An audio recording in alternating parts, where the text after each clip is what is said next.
श्री शिवाय नमस्तुभ्यम। श्रावण मास महात्म्यम कथा 21वां अध्याय।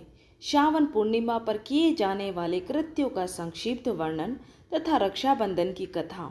सनत कुमार बोले, हे दयानिधे, कृपा करके अब आप पूर्णमासी व्रत की विधि कहिए, क्योंकि हे स्वामीन, इसका महात्म्य सुनने वालों की श्रवण इच्छा बढ़ती है। ईश्वर बोले, हे सनत कुमार, इस श्रावण मास में पूर्णिमा तिथि को उत्सर्जन तथा उपाकर्म संपन्न होते हैं।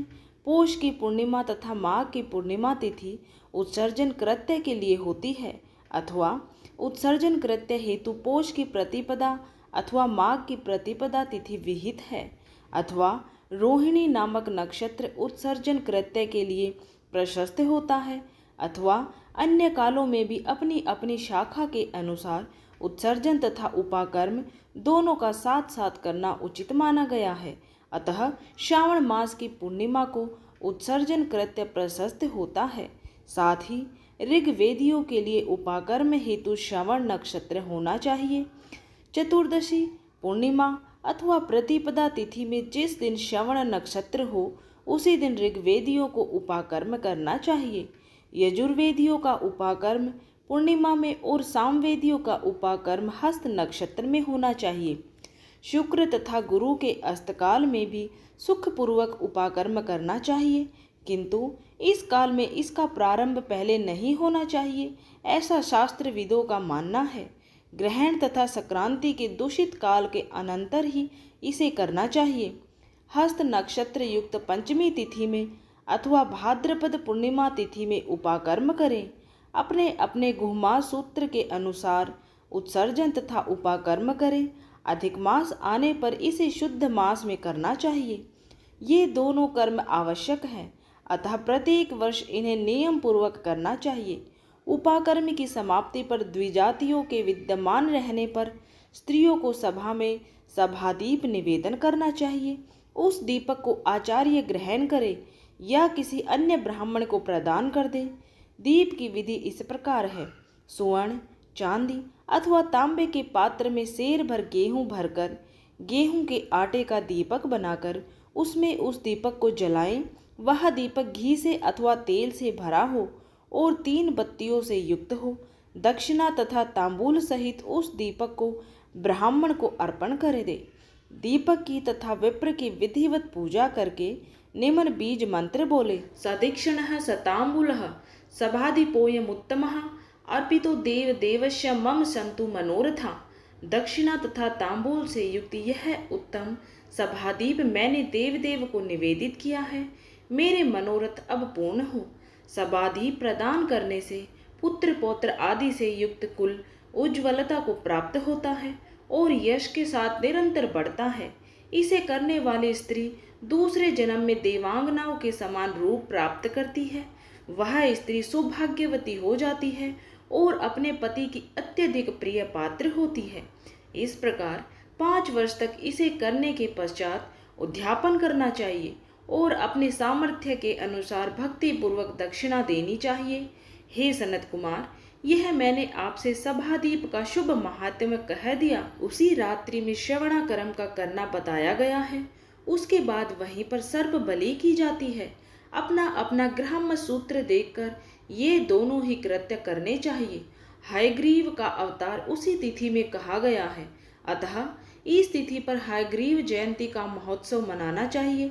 उनकी उपासना करने वालों के लिए यह उत्सव नित्य करना बताया गया है। श्रावण पूर्णिमा के दिन श्रवण नक्षत्र में भगवान श्री हरि हयग्रीव के रूप में प्रकट हुए और सर्वप्रथम उन्होंने सभी पापों का नाश करने वाले सामवेद का गान किया। इन्होंने सिंधु और वितस्ता नदियों के संगम स्थान में श्रवण नक्षत्र में जन्म लिया था, अतः श्रावणी के दिन वहां स्नान करना सभी मनोरथों को पूर्ण करने वाला होता है। उस दिन वहां शांग धनुष चक्र तथा गदा धारण करने वाले विष्णु भगवान की विधिवत पूजा करें। इसके बाद सामगान का श्रवण करें, ब्राह्मणों की हर प्रकार से पूजा करें और अपने बंधु बांधवों के साथ वहां क्रीड़ा करें तथा भोजन करें। स्त्रियों को चाहिए कि उत्तम पति प्राप्त करने के उद्देश्य से जल क्रीड़ा करें उस दिन अपने अपने देश में तथा घर में इस महोत्सव को मनाना चाहिए तथा हयग्रीव की पूजा करनी चाहिए और उनके मंत्र का जाप करना चाहिए। यह मंत्र इस प्रकार से है: आदि में प्रणव तथा उसके बाद नमः शब्द लगाकर बाद में भगवते धर्माय जोड़कर उसके भी बाद आत्म विशोधन शब्द की चतुर्थी विभक्ति आत्म विशोधनाय लगानी चाहिए। पुनः अंत में नमः शब्द प्रयुक्त करने से 18 अक्षरों वाला ओम नमो भगवते धर्माय आत्म विशोधनाय नमः मंत्र बनता है। यह मंत्र सभी सिद्धियां प्रदान करने वाला और 6 प्रयोगों को सिद्ध करने वाला है। इस मंत्र का पुरस्चरण 18 लाख अथवा 18,000 जप का है। कलयुग में इसका पुरस्चरण इससे भी 4 गुना जप से होना चाहिए। इस प्रकार करने पर हयग्रीव प्रसन्न होकर उत्तम वांछित फल प्रदान करते हैं। इसी पूर्णिमा के दिन रक्षाबंधन मनाया जाता है, जो सभी रोगों को दूर करने वाला तथा सभी अशुभों का नाश करने वाला है। हे मुनिश्रेष्ठ, इसी प्रसंग में मैं एक प्राचीन इतिहास सुनिए। इंद्र की विजय प्राप्ति के लिए इंद्राणी ने जो किया था उसे मैं बता रहा हूँ। पूर्व काल में 12 वर्षों तक देवासुर संग्राम होता रहा। तब इंद्र को थका हुआ देखकर देवी इंद्राणी ने उन सुरेंद्र से कहा, हे देव, आज चतुर्दशी का दिन है, प्रातः होने पर सब ठीक हो जाएगा। मैं रक्षाबंधन अनुष्ठान करूंगी, उससे आप अजय हो जाएंगे। और तब ऐसा कहकर इंद्राणी ने पूर्णमासी के दिन मंगल कार्य संपन्न करके इंद्र के दाहिने हाथ में आनंददायक रक्षा बांधी थी। उसके बाद ब्राह्मणों के द्वारा स्वस्त्यायन किए गए तथा रक्षाबंधन से युक्त इंद्र ने दानव सेना पर आक्रमण किया और क्षण भर में उसे जीत लिया। इस प्रकार विजयी होकर इंद्र तीनों लोकों में पुनः प्रतापवान हो गए। हे मुनीश्वर, मैंने आपसे रक्षाबंधन के इस प्रभाव का वर्णन कर दिया, जो कि विजय प्रदान करने वाला, सुख देने वाला और पुत्र, आरोग्य तथा धन प्रदान करने वाला है। सनत कुमार बोले, हे देवश्रेष्ठ, यह रक्षाबंधन किस विधि से, किस तिथि में तथा कब किया जाता है? हे देव, कृपा करके इसे बताएं। हे भगवान, जैसे जैसे आप अद्भुत बातें बताते जा रहे हैं, वैसे वैसे अनेक अर्थों से युक्त कथाओं को सुनते हुए मेरी तृप्ति नहीं हो रही है। ईश्वर बोले, बुद्धिमान मनुष्य को चाहिए कि श्रावण का महीना आने पर पूर्णिमा तिथि को सूर्योदय के समय श्रुति स्मृति के विधान से स्नान करें। इसके बाद संध्या जप आदि करके देवताओं, ऋषियों तथा पितरों का तर्पण करने के बाद सुवर्ण में पात्र में बनाई गई, सुवर्ण में सूत्रों से बंधी हुई, मुक्ता आदि से विभूषित, विचित्र तथा स्वच्छ रेशमी तंतुओं से निर्मित, विचित्र ग्रंथियों से सुशोभित, पद गुच्छों से अलंकृत और ससर्षप तथा अक्षतों से गर्भित एक अत्यंत मनोहर रक्षा अथवा राखी बनाए। इसके बाद कलश स्थापना करके उसके ऊपर पूर्ण पात्र रखे और पुनः उस पर रक्षा को स्थापित कर दे। उसके बाद रम्य आसन पर बैठकर सुहर सज्जनों के साथ वारांगनाओं के नृत्य गान आदि तथा क्रीड़ा मंगल कृत्य में संलग्न रहे। इसके बाद यह मंत्र पढ़कर पुरोहित रक्षा बंधन करे। येन बद्धो बलि राजा दानवेंद्रो महाबलः तेन त्वामनुबद्ध नामी रक्षे माचल माचल। जिस बंधन से महान बल से संपन्न दानवों के पति राजा बलि बांधे गए थे, उसी से मैं आपको बांधता हूँ। हे रक्षे, चलायमान मत हो।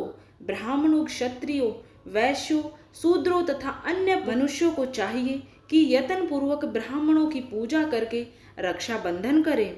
जो इस विधि से रक्षा बंधन करता है, वह सभी दोषों से रहित होकर वर्ष पर्यंत सुखी रहता है। विधान को जानने वाला जो मनुष्य शुद्ध श्रावण मास में इस रक्षाबंधन अनुष्ठान को करता है, वह पुत्र पौत्रों तथा सुहर सज्जनों के सहित 1 वर्ष भर अत्यंत सुख से रहता है। उत्तम व्रत करने वालों को चाहिए कि भद्रा में रक्षा बंधन ना करें, क्योंकि भद्रा में बांधी गई रक्षा विपरीत फल देने वाली होती है।